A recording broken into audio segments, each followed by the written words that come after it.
অনুপ্রেরণার আরেক নাম শর্ট অফ লেউটার ভাই, যার লেউটা চাটা ছাড়া আমার আর কোনো যোগ্যতা নাই।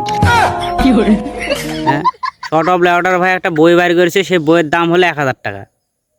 তারে ভাই, বাংলাদেশের বড় বড় কবিরা যেখানে বইয়ের দাম নির্ধারণ করছে 50 টাকা, 100 টাকা, 150 টাকা, 200 টাকা সর্বোচ্চ, সেখানে এই শর্ট অফ লেউটার ভাইয়ের বইয়ের দাম হলো 1000 টাকা।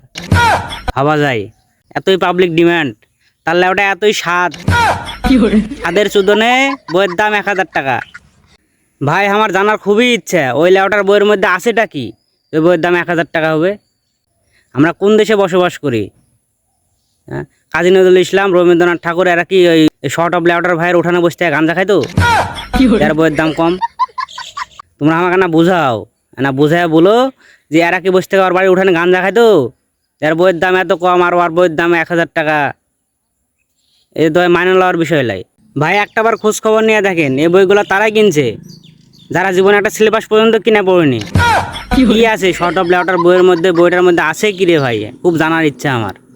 আবার বইয়ের নাম দিছে কি লেউটা ভাঙার গর্জন। বাহ বাহ রে সত্যি।